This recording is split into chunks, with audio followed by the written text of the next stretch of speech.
The process server handed me the papers at 4:52 on a Tuesday, while my 6-year-old granddaughter colored a purple horse on my living room floor, and my daughter sat in a car at the end of the driveway, watching and did not come inside.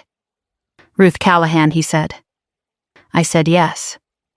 He put a spilled stack in my hand, said the words he'd said 1,000 times, "You've been served," and went back down the steps into the gray Tennessee afternoon, like he'd never been there at all.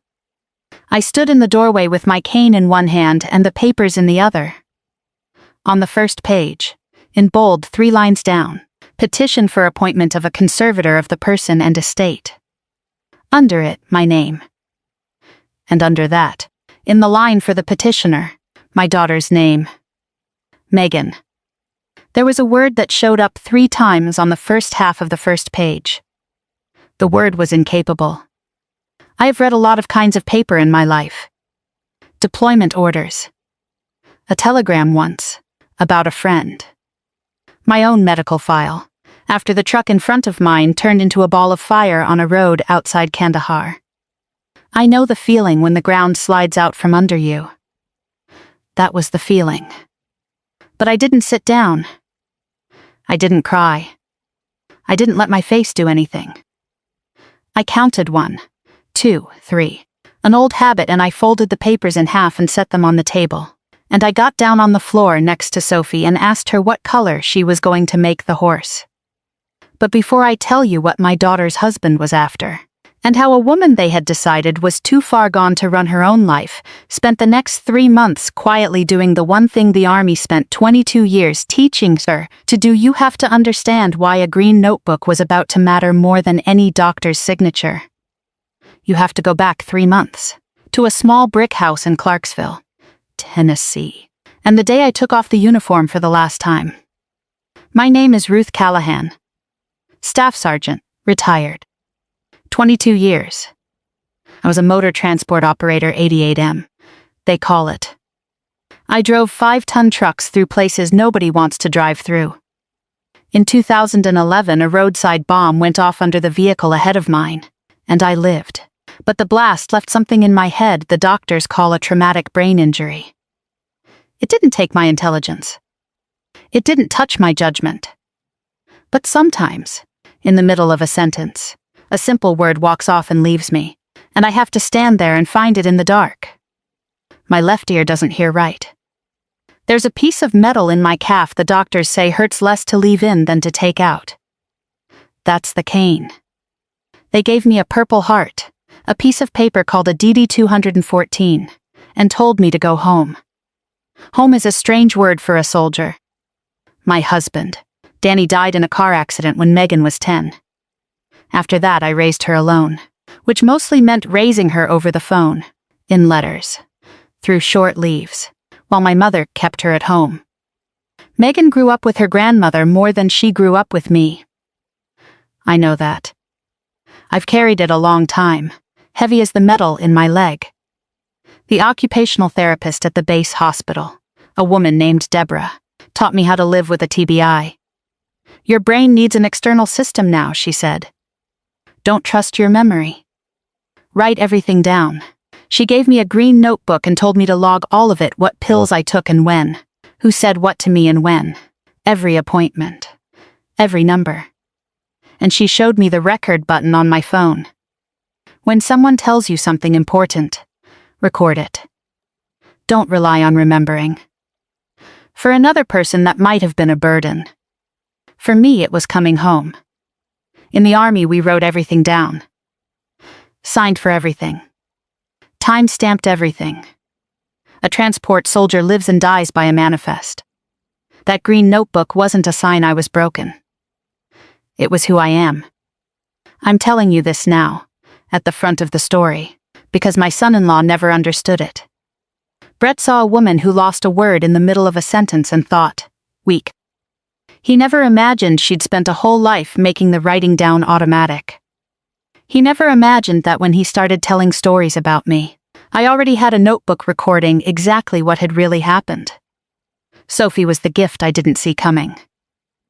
6 years old, curly hair, certain that her grandmother was the most interesting person alive because she used to drive the giant trucks. I did for her what I once did for her mother. I sent postcards. Even living 15 minutes away, I'd buy cheap ones at the gas station and write her a line and drop them in the mail. Sophie taped everyone into an album. She called it Grandma's Book. Megan, I found out later, had thrown away every postcard I ever sent her as a child. Sophie kept all of hers. Sometimes the grandchild keeps what the child threw away. The trouble started so small I almost missed it. One afternoon in April, Megan sat down and looked at me a new way. "Mom, are you okay? You seem confused lately." I asked what she meant. She said I'd called her 3 times in one evening the week before, asking the same question. I went still, because I didn't remember calling. And for one cold second I wondered, am I really slipping? That night, after she left, I opened the green notebook to the week she named. I log every call name, time, one line about it.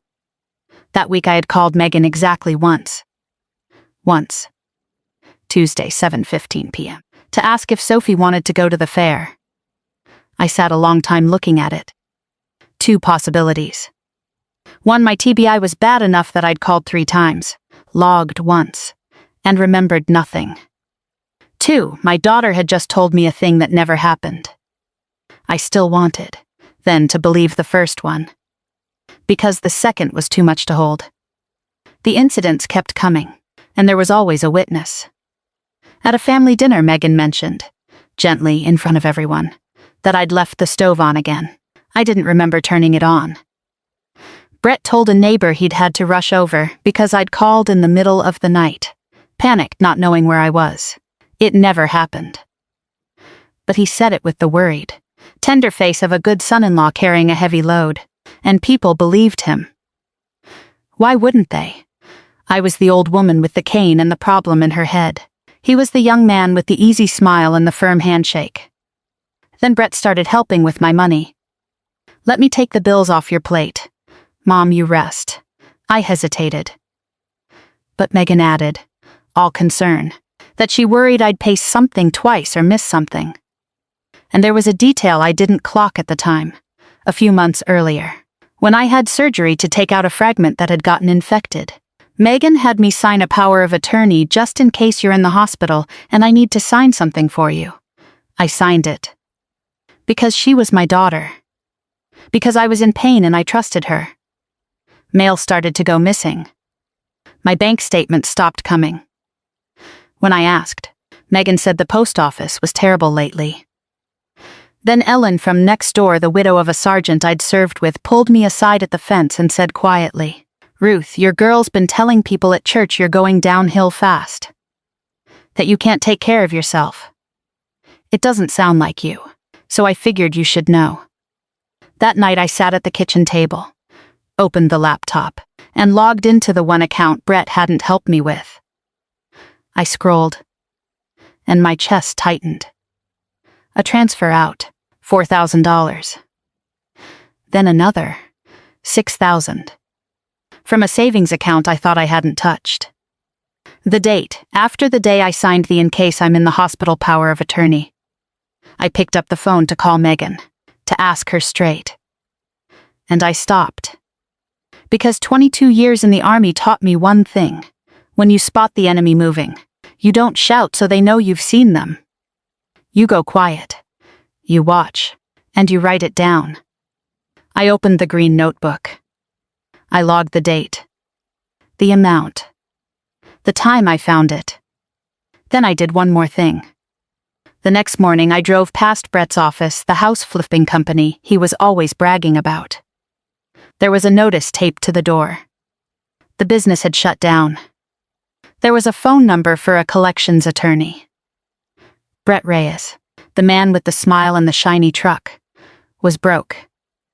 And all at once, everything started to have a shape. But knowing is one thing.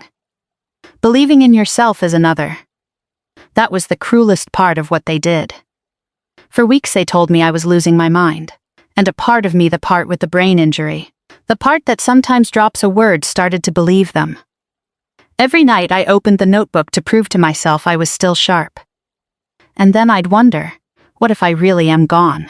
People who are gone don't know they're gone. It was in those days that I drove up to the VA in Nashville for a routine appointment, and I ran into a face from another life. Vernon Hayes. He rode the gun on my truck in Iraq. Now he works veteran services, helping old soldiers with their benefit paperwork. He recognized me right off, hugged me hard, then stepped back and looked at my face. "What's wrong? Callahan, you look like you just drove through a minefield." And I told him. I didn't mean to. But it all came out: the conservatorship papers, the invented incidents, the money, the collapse business. And at the end I said the thing I hadn't said to anyone. "Vern, I'm starting to think maybe they're right. Maybe I really am broken." Vernon was quiet a long time. Then he said something I'll never forget. "Ruth, that day in Iraq, the truck ahead of us blew. Smoke everywhere, rounds coming in, that 20-year-old kid next to you screaming. You remember what you did?" I shook my head. "I didn't want to. You steered us into the ditch, put the truck between the platoon and the fire, dragged that kid under the frame and held his head. You didn't freeze. You didn't lose your mind. You were the calmest person on that road." He leaned in. "A person like that doesn't go crazy in a warm house in Tennessee. Somebody wants you to believe you did.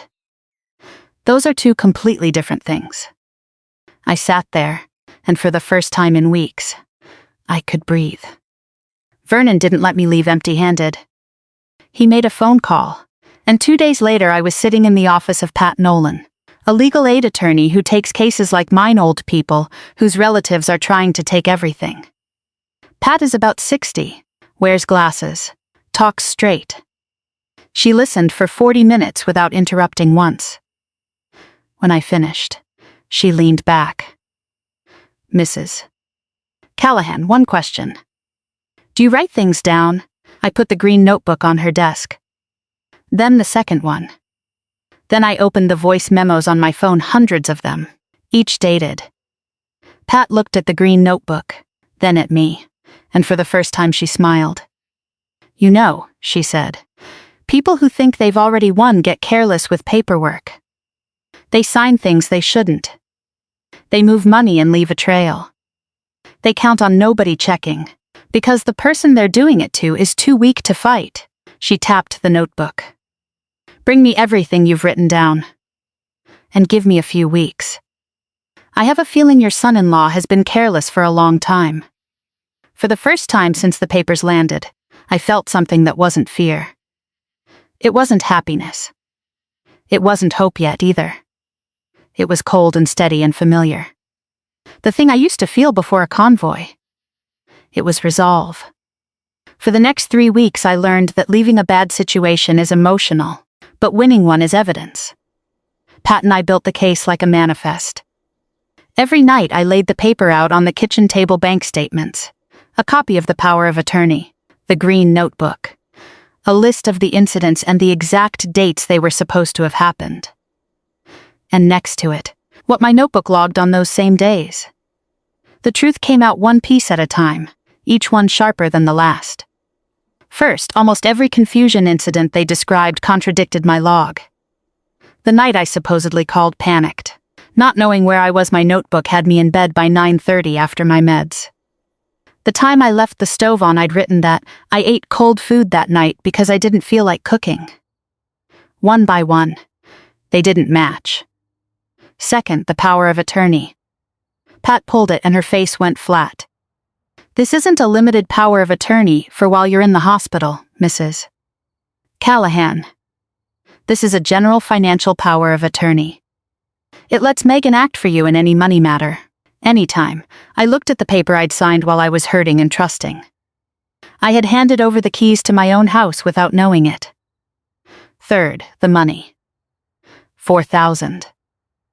6,000. Then Pat, with an attorney's reach, pulled public records. 3 collection suits against Brett's company. A loan he'd taken and put up as collateral and on one of those loan applications. Pat pointed with the tip of her pen. Brett had listed the address of my house as an asset. My house. The one thing on earth I truly owned.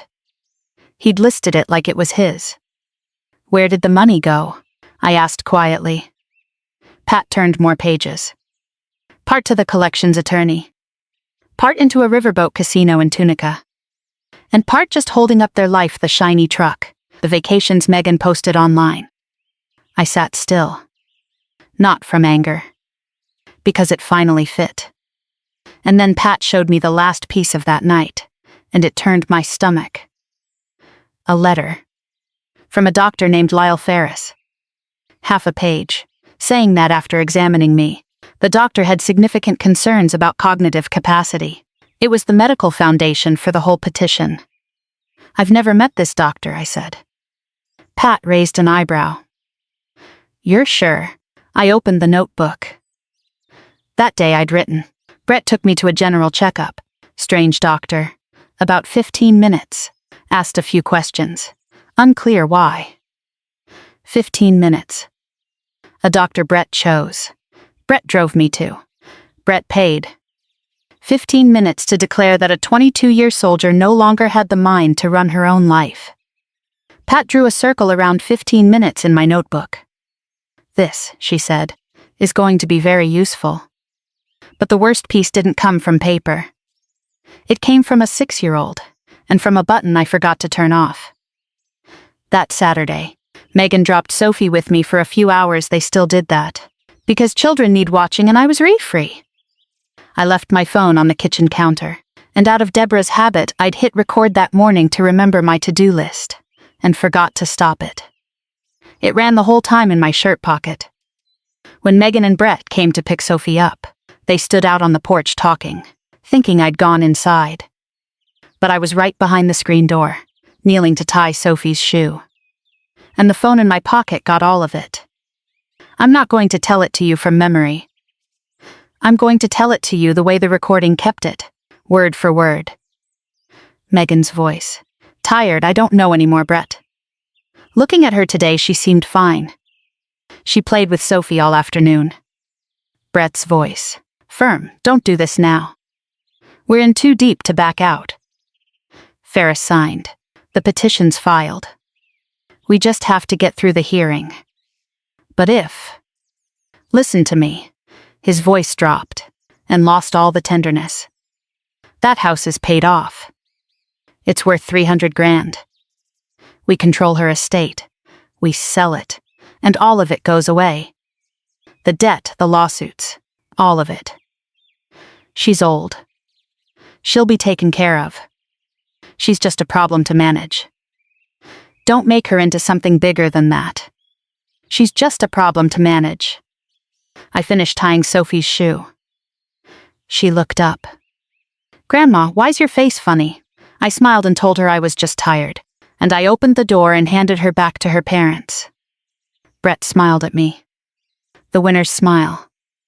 I smiled back. That night, when the house was quiet, I listened to it 3 times. And I realized something strange. Hearing she's just a problem to manage, I didn't feel shattered anymore. Because once someone turns you into a problem to manage, you stop having to worry about disappointing them. You're free. A few miles away, in a house I wasn't in, I know what was happening not because I saw it, but because it all came out later, in the records and the testimony. I'm telling you so you understand my daughter, because my daughter is not simply a bad person. Megan stood in the kitchen with her arms folded, the way she'd done since she was small when she was scared. I feel awful, Brett. Brett didn't look up from his phone. Awful about what? We're protecting her. And that money's family money anyway. It ends up with you either way. We're just moving it up. Mom didn't ask for that. She can take care of herself. For how long? He set the phone down. And here he was smart, because he didn't argue with Megan's reason. He argued with her wound. You've told me 100 times. She left you your whole childhood. She was off saving other people's kids while you sat home with your grandmother, wondering why your mother never came back. Now she shows up, buys a nice little house, and suddenly wants to be your mother. What do you owe her? She owes you. Megan didn't answer. But she didn't say no. A few days later, another letter came to my house, but this one wasn't from them. The court had appointed an independent investigator, a guardian ad litem named Ms. Alvarez, to look into whether I actually needed a conservator and report to the judge. She would visit. Unannounced. Pat called that night. This is the pivot, Ruth. This person's report carries a lot of weight. If she believes them, even with our evidence, the judge could grant a temporary conservatorship, and it gets much harder to undo. She paused. She'll come anytime. Just be yourself. I hung up and looked around my house.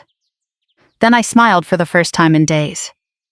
Because be myself, for an old transport soldier, meant one very specific thing. Miss Alvarez came on a Thursday, a little before 9. No warning.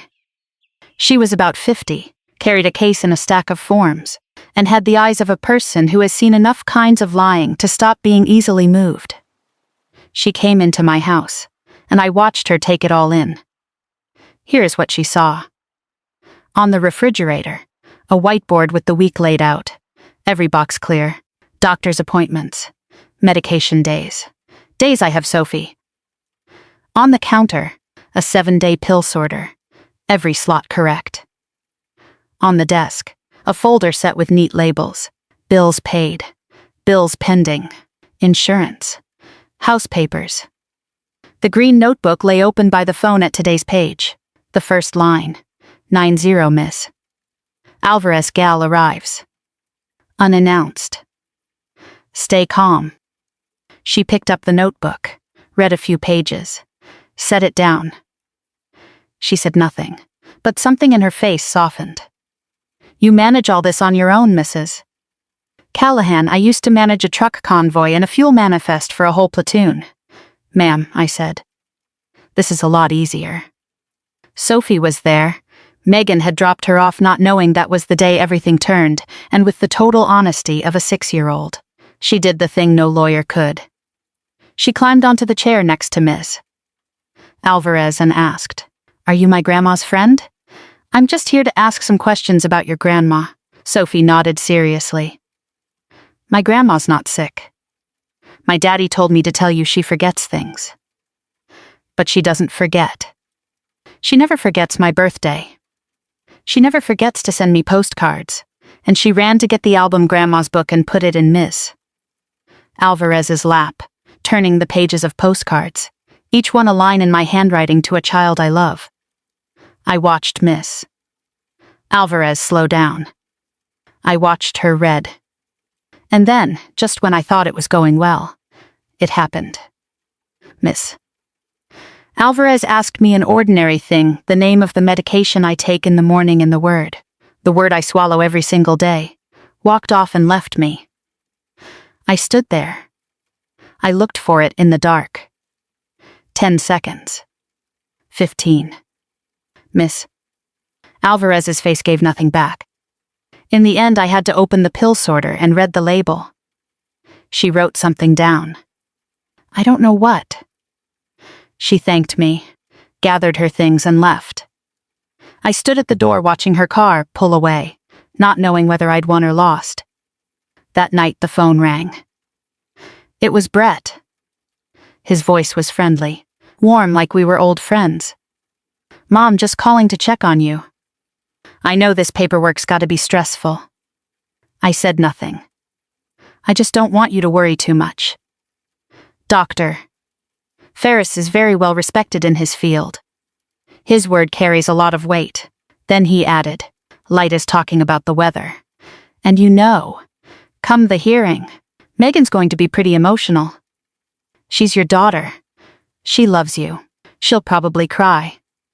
There's no judge alive who doesn't go soft for a crying daughter saying she just wants to protect her mother. He was telling me their plan. Respected doctor. Crying daughter. an old woman freezing to find a word on the stand. "Thanks for calling, Brett," I said, and hung up. Then I opened the notebook and wrote down every word he'd just said. The night before the hearing was the longest since Kandahar. Megan came to my house in the late afternoon. Alone, no Brett, no Sophie. She stood in the middle of my living room, the room she grew up in the letters I mailed home, and I could see her shaking. "Can you stop this?" she said. "Drop the lawyer. Don't make tomorrow into what it's about to be. We're family. You talk to me about family," I said quietly, "while you sign a paper saying I've lost my mind." And then she broke. Everything Brett had poured into her, everything she'd carried for 20 years, came out at once. "You were never here," she cried, the tears coming. "I was 10. Dad died and you left me. You flew to the other side of the world. Every birthday. Every Christmas. I looked out the window for you and you never came home. I raised myself. I learned to ride a bike with Grandma. I got my first period with Grandma. I cried alone in my room because every other girl had a mother, and I had a phone that rang once a month. And Brett was the only one who ever stayed. The only one who never left me." Her voice cracked apart. "Now you come back. You buy your nice little house. And you want me to call you Mom. Where were you my whole life?" The room went quiet. I heard the clock on the mantel. I heard my daughter's broken breathing. And I have to tell you, in that moment, she was right. Not about the petition. Not about stealing my money. But about the pain. I had not been there. No notebook logs that. No evidence refutes it. My daughter grew up starving for a mother who was busy saving other people's children. I stepped closer, and I did not hug her, because I hadn't earned that. I only said, quietly, slowly, finding each word and letting none of them get away, "You're right. I wasn't there. And I'll carry that to my grave. There isn't a day I don't think about the birthdays I missed." I took a breath. "But listen to me, Megan. My being gone is my debt. It's mine to carry. It is not something you get to collect by taking my mind and my home. You can hate me for leaving. You have that right. But you do not have the right to stand in front of a judge and say I'm out of my mind when I'm not. That isn't pain anymore. That's theft. And the man who taught you to do it doesn't love you. He's just using your wound to pay his debt." She looked at me a long time. For 1 second I saw the 10-year-old behind the door. Then she turned, and she left, and the door closed. That night Pat called with bad news, "Doctor. Whitcomb's neuropsych report was delayed, and might not make it in time for the morning. We still have your notebook, the recordings, the gal's report," she said. "But I have to be honest, Ruth. If Ferris and Megan perform well, the judge could grant a temporary conservatorship tomorrow and make us fight it for months. Prepare yourself for that." I sat in the dark a long time. Then I did what I always do. In the morning I didn't put on a uniform I'd retired. It wasn't mine to wear. But I took the green notebook, and I carried it into that courthouse in my hand, the way I once carried something else. Vernon had told me that courage isn't walking in without fear. Courage is being scared to your bones and walking in anyway. I walked in. The courtroom was smaller than I expected. Judge Osei sat on the bench, a woman with eyes that missed nothing. Megan and Brett sat across the room with their lawyer. And over there, they struck first. Doctor. Ferris took the stand. He was smooth, confident, full of long clinical words.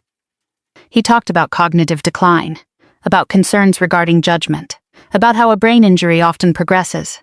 He never once mentioned that he'd seen me for 15 minutes. Then it was Megan. And Brett had been right about her. She took the stand and she cried.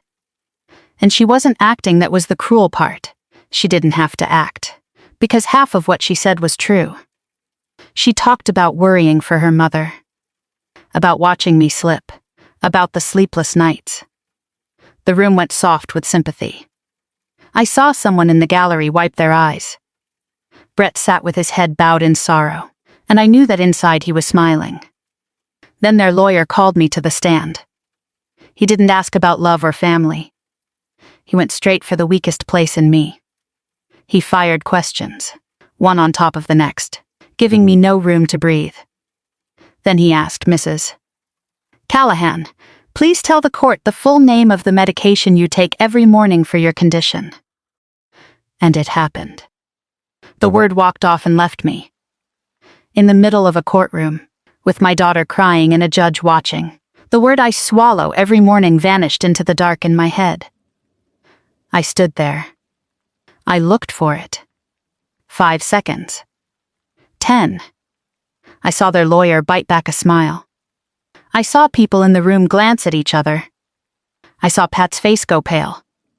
And worse than all of it in that moment, right there in the courtroom, a voice spoke up inside my head. What if they're right? Look at you. Standing there like a confused old woman.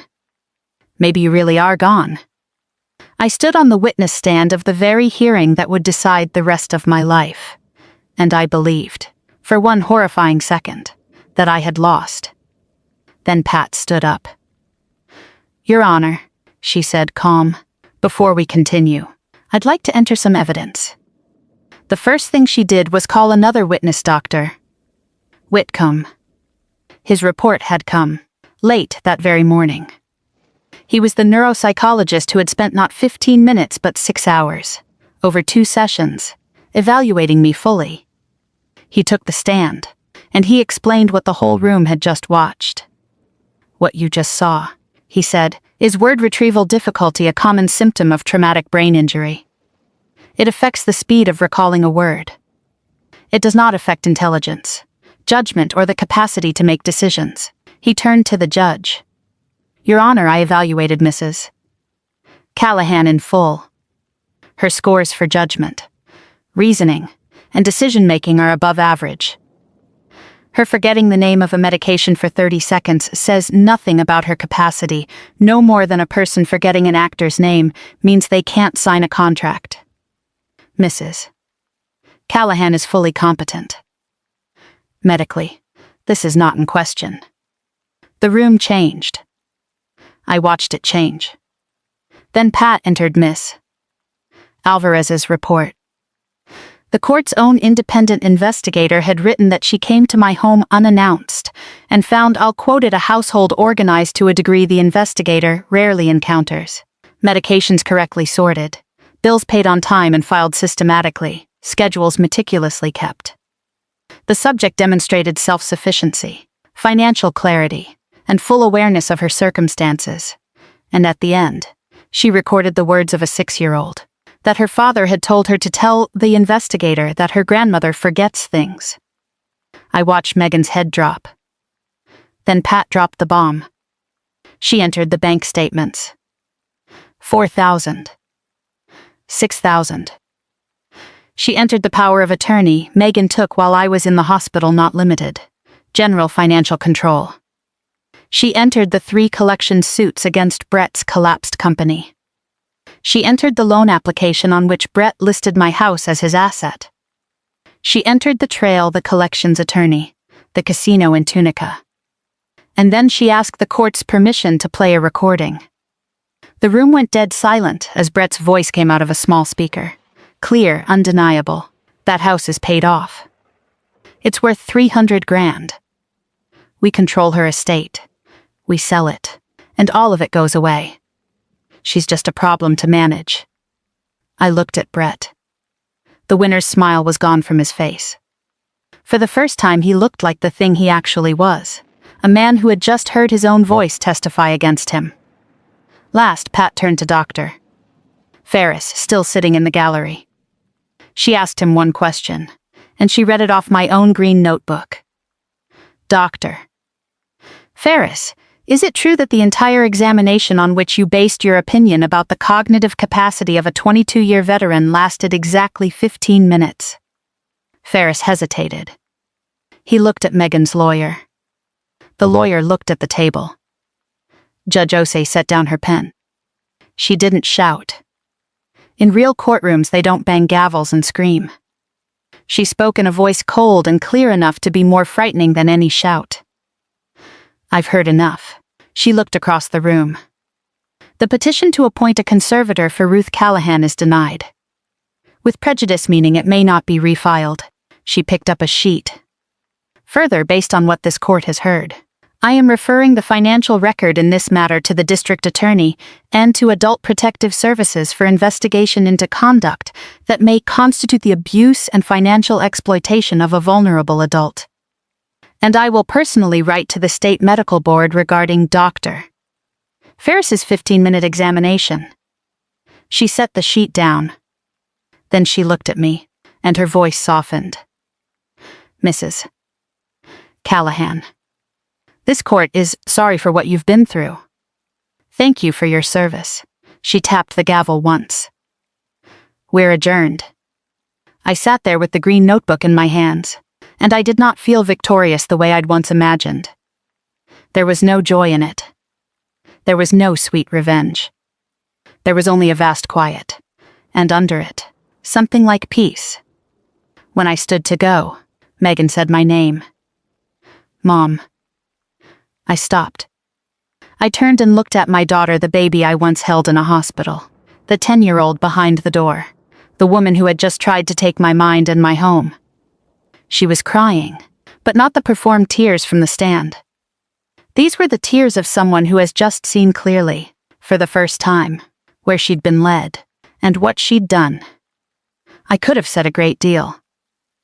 I had a whole courtroom's worth of things I could have burned her down with. But I didn't have a speech. I'd carried this thing so quietly for so long I didn't have a single sentence ready, and standing there I found I didn't want one. Whatever was happening to Brett and Megan, now I hadn't done it to them. The record did. The paperwork they made did. I'd only stopped standing in front of it.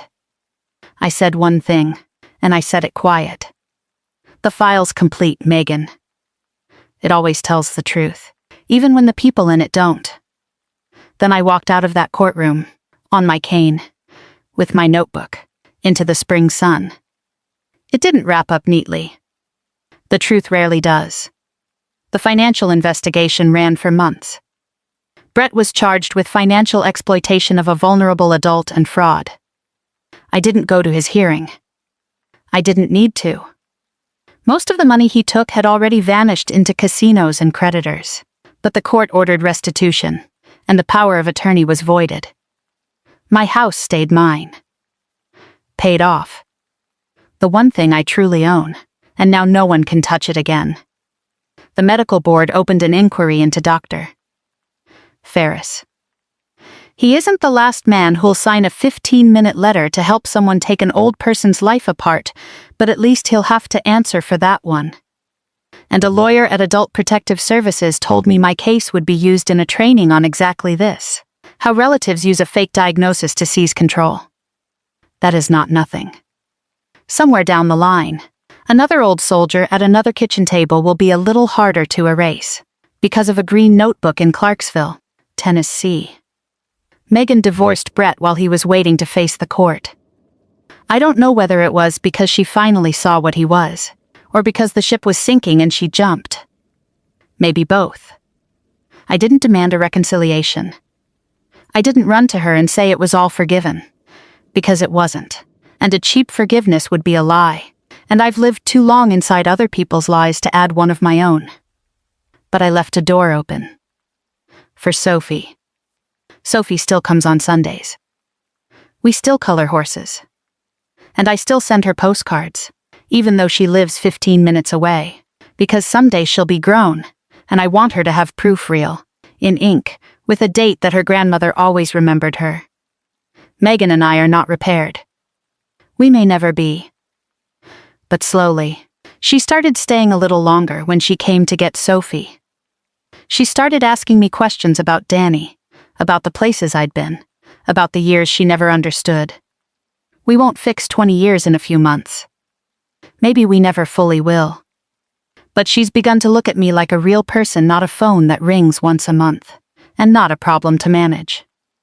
Sometimes people ask me, after all of this, whether revenge brings peace. My answer is always the same.